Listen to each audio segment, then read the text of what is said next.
सुप्रभात बच्चों। पिछली वीडियो में हमने शारदा संस्कृतम भाग 7 का तृतीय पाठ श्रद्धावान लभते ज्ञानम किया था। आज उसका अभ्यास कार्य करेंगे। अभ्यास कार्य में सबसे पहले है एक पदेन उत्तर। जैसा ही आप सब जानते हो कि एक पद से उत्तर दो, एक पद से मतलब एक ही शब्द में उत्तर आना चाहिए। तो हम पहले प्रश्नवाचक शब्दों को छांट लेंगे, फिर उसके स्थान पर एक शब्द लिखेंगे। जैसे ये है किम अस्ति। किम अगर हलंत लगा दें फिर प्लस अस्ति हो जाएगा, संयोग है ये। दूसरे में है क, फिर किम, फिर क, फिर किम, फिर कस्य। अब पहला प्रश्न है जीवनस्य मुख्यम उद्देश्यम किम अस्ति। जीवन का मुख्य उद्देश्य क्या है? अगर हम पाठ के अनुसार चलें तो जीवन का मुख्य उद्देश्य है ज्ञान प्राप्ति। तो हम लिख देंगे ज्ञान प्राप्ति ही।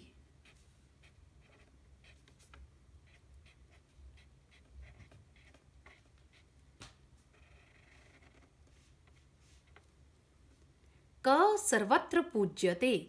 कौन सब जगह पूजा जाता है? पाठ में आया था विद्वान सब जगह पूजा जाता है, तो उत्तर आ जाएगा हमारा विद्वान, क्योंकि एक ही शब्द में उत्तर देना है। ग भाग है मनुष्य ज्ञान को पाकर जीवन में क्या प्राप्त करता है। जब सब कुछ मिल जाता है तो भी हमें खुशी प्राप्त नहीं होती, फिर उसको ज्ञान की इच्छा होती है मनुष्य को। जब ज्ञान प्राप्त हो जाता है तभी आनंद प्राप्त होता है। तो क्या प्राप्त होता है ज्ञान प्राप्त करने के बाद? आनंदम। श्रद्धा विषये गीतायाम क वदति। श्रद्धा के बारे में गीता में कौन बोलते हैं? श्री कृष्ण।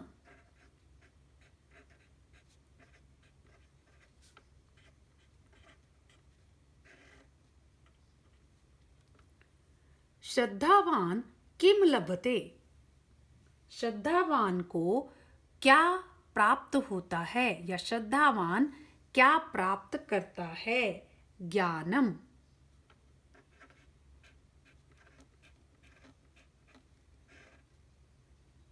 वयम कस्य श्रेष्ठा नागरिका भवामः। हम सब किसके श्रेष्ठ नागरिक बन रहे हैं?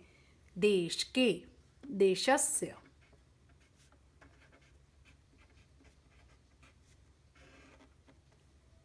दूसरा प्रश्न है पूर्ण वाक्येन उत्तरत।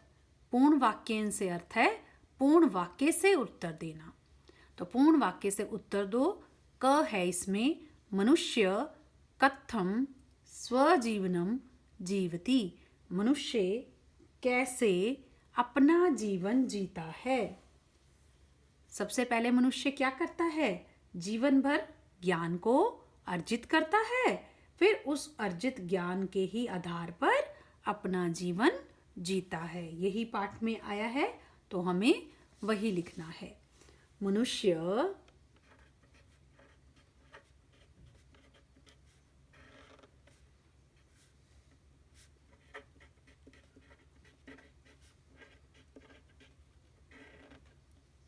आजीवनम ज्ञानम अर्जयति।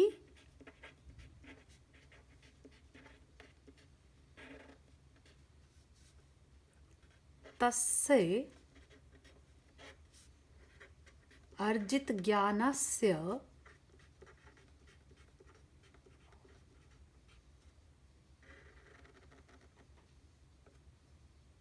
एव आधारेण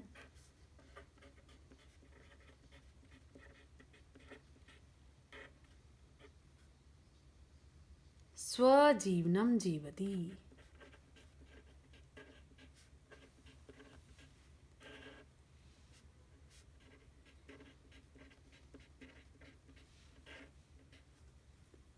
मनुष्य जीवन भर ज्ञान को अर्जित करता है उस अर्जित ज्ञान के ही आधार से अपना जीवन जीता है या आधार पर अपना जीवन जीता है। ख भाग है किम कथनम प्रसिद्धम अस्ति। कौन सा कथन प्रसिद्ध है? विद्वान सर्वत्र पूज्यते, यही आया था पाठ में। विद्वान सर्वत्र पूज्यते ये कथन है, तो इसको कॉमास में लिख देंगे।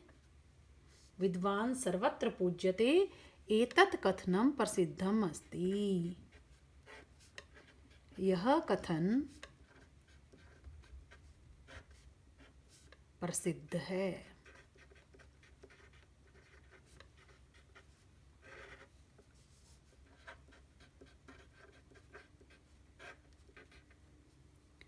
ज्ञानस्य प्राप्ति कथम भवति। ज्ञान की प्राप्ति कैसे होती है? ज्ञान की प्राप्ति, ज्ञानस्य प्राप्ति ही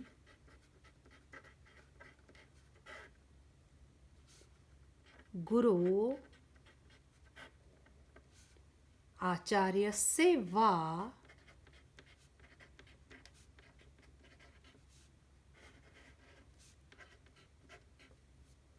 सकाशात् भवति।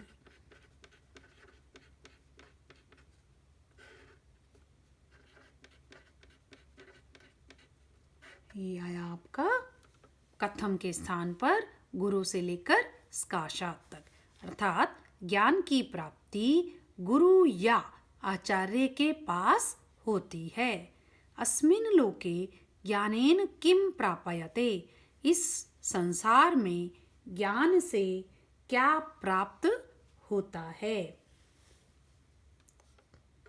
ज्ञान से तो बहुत सारी चीजें मिलती हैं, तो वही लिखेंगे हम। अस्मिन् लोके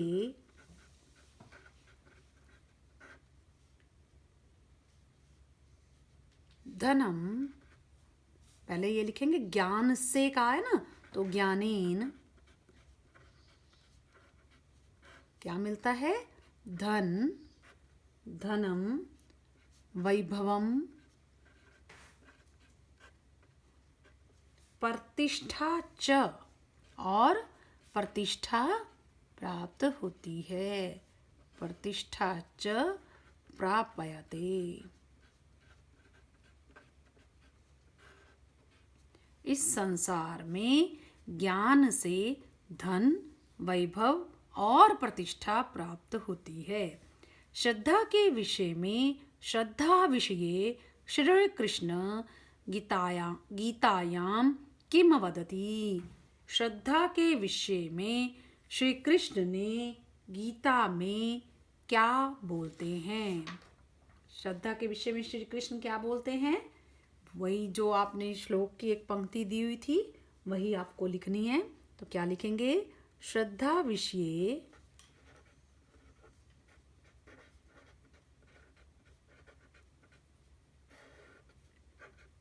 श्री कृष्ण गीतायाम वदति। ये सारा प्रश्न में से लिखा है मैंने, देख ही रहे हो आप, बस किम हटा दिया है। इसके बाद हमें किम के स्थान पर क्या लिखना है? जो श्लोक की पंक्ति है, क्या है वो? श्रद्धावान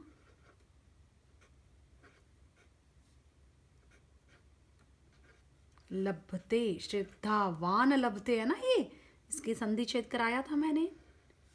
श्रद्धावान लभते ज्ञानम तत्पर संयतेंद्रिय।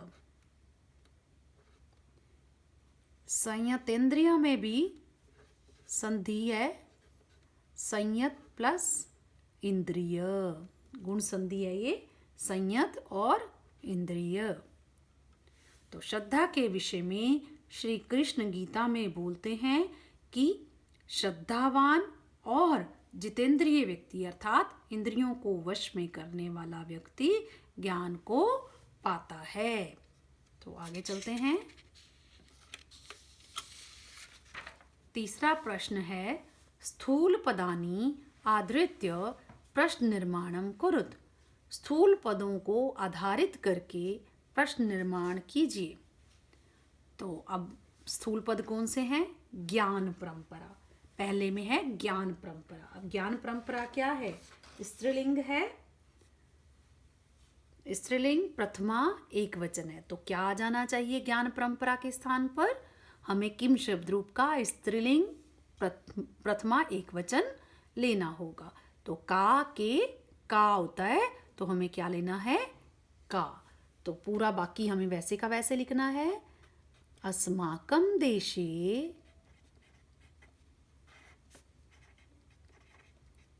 का अतीव समृद्धा अस्ति।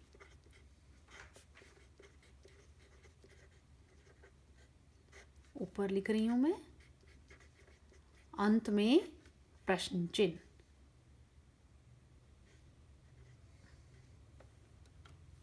आगे है अस्मिन् लोके ज्ञानेन प्रतिष्ठा प्राप्यते। इस संसार में ज्ञान से प्रतिष्ठा प्राप्त होती है।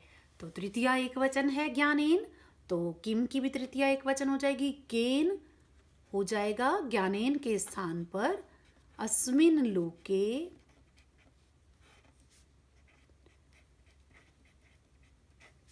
केन प्रतिष्ठा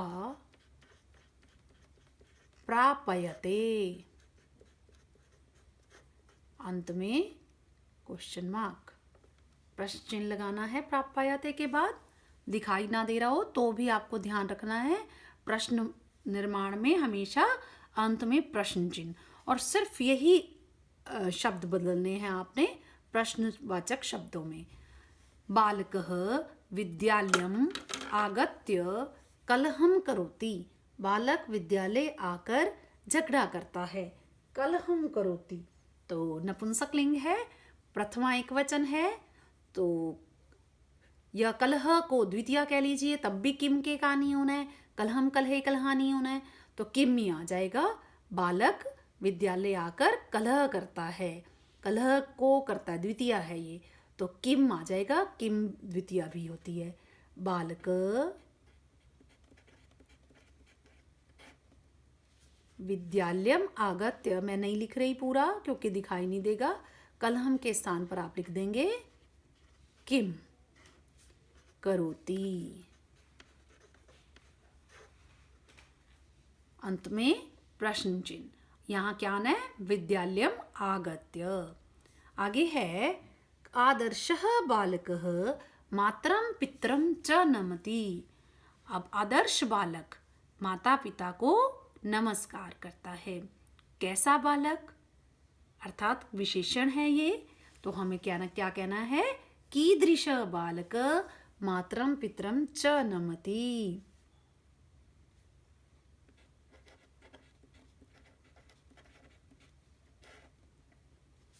आगे वही का वही, जो भी उत्तर है, कीदृश बालक मातरं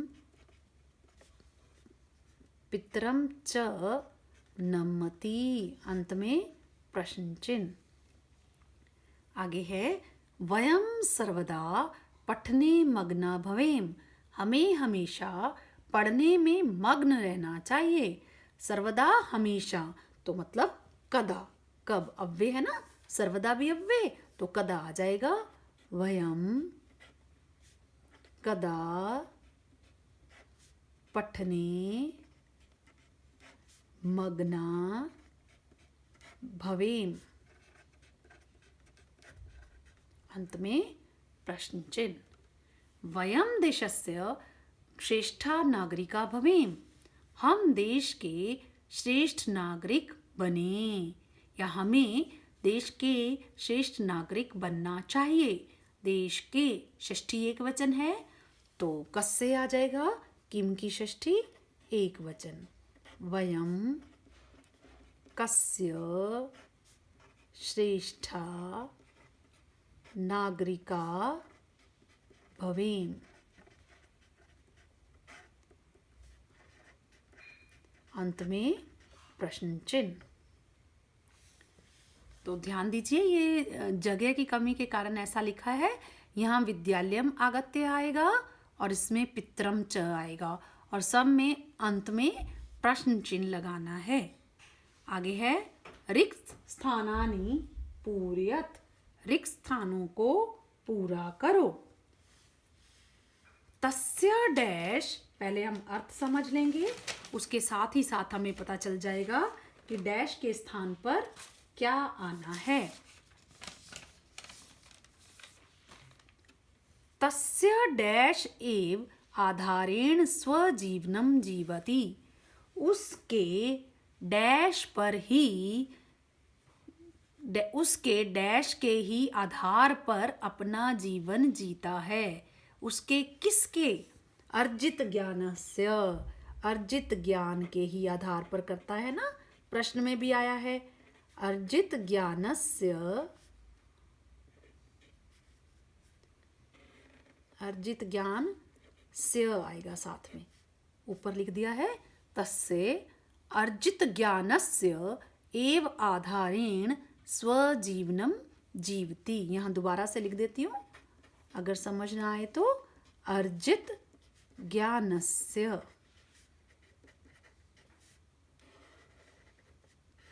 अगला है एतत् कथनम अपि डैश अस्ति, यह कथन भी डैश है, यह कथन भी प्रसिद्ध है, प्रसिद्धम। अब प्रसिद्धम क्यों आया? क्योंकि विशेषण विशेष्य है, ये विशेषण है कथनम का, तो कथनम में भी नपुंसक लिंग है, आया है ना कथनम, तो ये भी प्रसिद्धम आ जाएगा। दुष्टः बालकः सर्वत्र डैश प्रसारयति, दुष्ट बालक सब जगह डैश फैलाता है। क्या फैलाता है वो? मलिनता, मैलापन। तो क्या लिखेंगे? मालिन्यम। जहां भी समझ ना आए आप पाठ को दोबारा से समझो, पाठ में भी है ये सब चीजें, मालिन्यम ही है वहां। भगवता डैश आज्ञाम पालयेम, भगवान डैश की आज्ञा का पालन करें। कौन से भगवान की? कृष्ण भगवान की बोला था।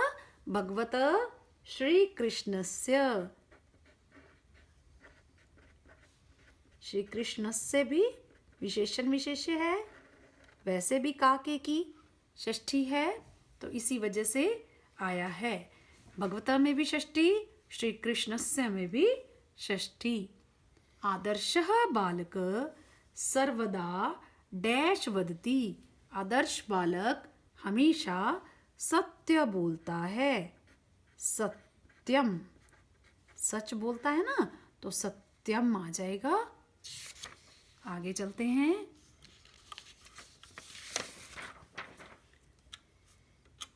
अगला प्रश्न है मंजूषायाम प्रदत्तान गुणान अवगुणान च बालकस्य स्वभावानुसारम लिखत। क्या अर्थ है इसका? मंजूषा में, ये मंजूषा दी गई है, ये बॉक्स है ना, इसको मंजूषा कहते हैं संस्कृत में। मंजूषा में दिए गए, अब ये गुण भी हैं कुछ इसमें, जैसे सत्यम गुण है, स्वाध्याय गुण है, निंदनम, अब निंदा करना तो गुण नहीं है ना, तो वो अवगुण हो गया। उनको बालक के स्वभाव के अनुसार लिखना है।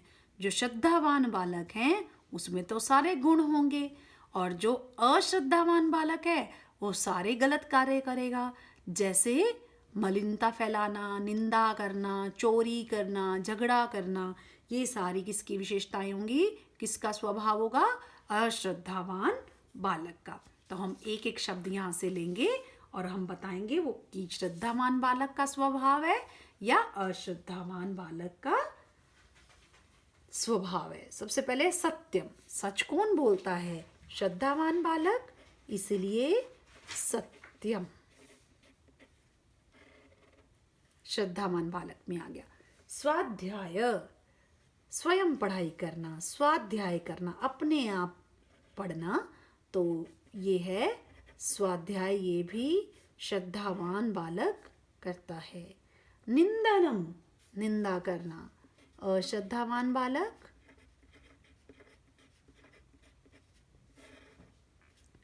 आज्ञा पालनम, आज्ञा का पालन कौन करेगा? श्रद्धावान बालक करेगा। माता पिता की आज्ञा का पालन करना हो या अध्यापक की आज्ञा का पालन करना है तो श्रद्धावान बालक करता है। आलस्यम, आलस कौन करता है? अश्रद्धावान बालक, तो आलस्यम। परिश्रम, मेहनत कौन करता है? श्रद्धावान बालक। परिश्रम, परिश्रम श्रद्धावान बालक। असत्यम, झूठ, वो भी अश्रद्धावान बालक। झूठ कौन बोलता है? अश्रद्धावान बालक। विद्यालय गमनम, विद्यालय जाना, श्रद्धावान बालक ही विद्यालय जाएगा और वहाँ जाकर अच्छे अच्छे कार्य सीखेगा, अच्छी अच्छी आदतें सीखेगा। श्रद्धा, किसमें श्रद्धा होती है? श्रद्धावान बालक में ही होती है। मालिन्यम, मालिन्य, मलिनता कौन, मैलापन कौन फैलाता है? अश्रद्धावान बालक।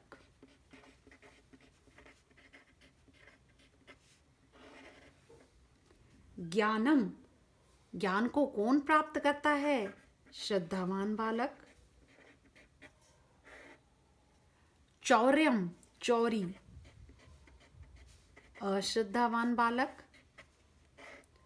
अवज्ञा, आज्ञा को नहीं पालना बल्कि अवज्ञा करना, उसका उल्टा। आज्ञा नहीं, अवज्ञा, आज्ञा का विपरीत ही अवज्ञा होता है, यानी कहना ना मानना, उसी को अवज्ञा कहेंगे। कलह, झगड़ा करना, कलह करना, शोर मचाना, तो ये किस में आ जाएगा? अश्रद्धावान बालक में। तो ये थे श्रद्धावान बालक के गुण और अश्रद्धावान बालक के अवगुण। अब आगे चलते हैं। अगला प्रश्न है, छठा प्रश्न। उदाहरण अनुसारं क्रियापदानि बहुवचने परिवर्तयत। उदाहरण के अनुसार क्रियापदों को बहुवचन में बदलो। बहुत ही आसान है क्योंकि आप सब धातु कर चुके हो। पठ धातु के अनुसार आपको बहुत सी धातुएं समझ आ गई हैं, क्योंकि पठ आ गई है तो बहुत सारी धातुएं भी बनानी आ गई हैं। वैसे भी आप वीडियो देख चुके हो, संस्कृत एंड मैथमेटिक्स विद्यालय में सिखाया है ना कि किस तरह से धातुओं का निर्माण कर सकते हैं। नहीं देखी तो आप देख सकते हो, वहां पे बताया था पठ धातु कैसे है। तो वहीं से ही भू धातु का निर्माण हुआ, वहीं से ही वद का, वहीं से ही जीव, वहीं से ही निंद, वहीं से ही नम, ये गम, ये क्री, ये प्र प्लस आप, ये वहीं से ही धातुएं बनी हैं। तो उसी का लट लकार प्रथम पुरुष एक वचन ये है, और ये है लट लकार प्रथम पुरुष बहुवचन।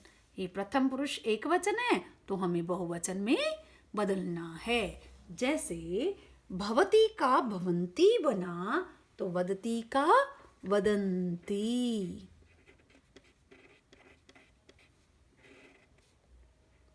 जीवाती जीवंती।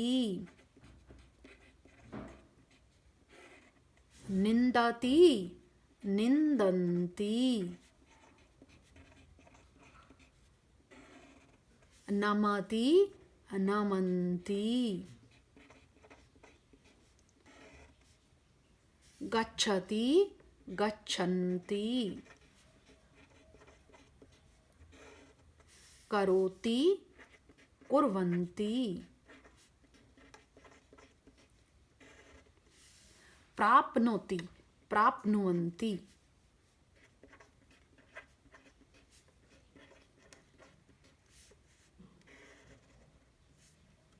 आ गए ये वदन्ति, जीवन्ति, निन्दन्ति, नमन्ति, गच्छन्ति, कुर्वन्ति, प्राप्नुवन्ति। सातवां प्रश्न है, आदर्श बालकस्य कार्याणां समक्षम् उचित चिह्नम् अन्येषां च समक्षम्। अनुचित चिन्हम कुरुत। आदर्श बालक के कार्यों के सामने ठीक और दूसरे के सामने गलत ऐसा चिन्ह चिन्हित कीजिए। स प्रातः मातरम पितरम च नमति। वह सुबह माता और पिता को नमस्कार करता है। तो करता है आदर्श बालक, तो ऐसा करता है, तो हमें क्या लगाना है? उचित का चिन्ह लगाना है। सर्वदा गुरुणाम आज्ञाम पालयति। हमेशा गुरुओं की आज्ञा का पालन करता है। ये भी आदर्श बालक का कार्य है और ठीक है, तो इसका मतलब उचित। कक्षायाम कलहम करोति। कक्षा में कलह करता है, झगड़ा करता है, ये आदर्श बालक का कार्य नहीं है, इसलिए अनुचित। सर्वदा सत्यम एव वदति। हमेशा सच ही बोलता है, ये भी ठीक है, सच ही बोलता है आदर्श बालक। सर्वेषां सहयोगम न करोति। सबका सहयोग नहीं करता है, जबकि आदर्श बालक तो सबका सहयोग करता है, इसका मतलब गलत। अनुचित का चिन्ह अंकित कर देंगे।